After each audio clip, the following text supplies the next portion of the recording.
Meteorologist Rob Nucatola is standing by with the latest on Hurricane Dorian. Rob, what has changed overnight and what do we know now? All right, well, it's still a pretty strong hurricane with 85-mile-per-hour sustained winds. The internal pressure is actually up a hair from 986 to 991 millibars. Is that a big deal? Not really.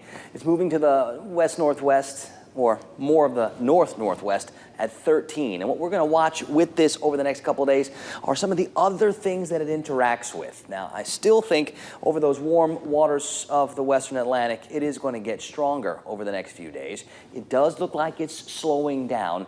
And the two main computers still have two really different solutions for this as we get towards Monday, Tuesday, when we expect some sort of landfall. The National Hurricane Center sort of blending those two and picking out a track that encompasses all of that potential and putting that icon someplace in the middle. Don't fixate on where that icon is. Notice the entire cone, and that cone is still going to stay very large, especially 4, 5, 6 days down the road. We should be able to shrink it a little bit as we start to see how Dorian does interact with some of those other weather features that may or may not get in its way.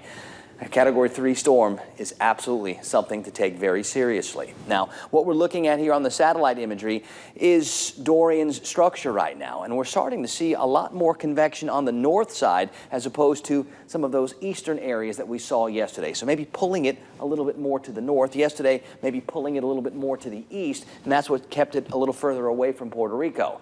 Doesn't look all that impressive right now. It almost looks like it's having a difficult time, and that's fairly common with storms like this, to go through these cycles where it looks maybe a little bit more ragtag. But if we follow the center, where that arrow is, that's the direction it looks like it's moving. And the more north it moves earlier, now that will make a little change in some of that forecast expectancy later on. So lots to watch early, because little changes now end up becoming big changes down the road. And I still see this counterclockwise circulation right through here. That's one of those weather features it's going to have to negotiate first. And the longer this stays right where it is, it's not going to allow Dorian to start making that tuck to the west just yet. But as soon as this starts sliding out of the way, then we'll start to look and see if indeed Dorian does start to make that turn earlier or later. For our area, we're probably hoping that that turn happens much later. But we'll have to watch and see how that all develops. And some of the computers are also hinting at some higher pressure well to the north that's going to block this and not allow it to keep moving to the north and eventually start to scoot it back towards the west also. I don't see that here yet, but we still have a lot of time. Remember, this is Thursday, and we're talking about this taking a turn over the weekend and approaching the coast of the United States by Monday or Tuesday.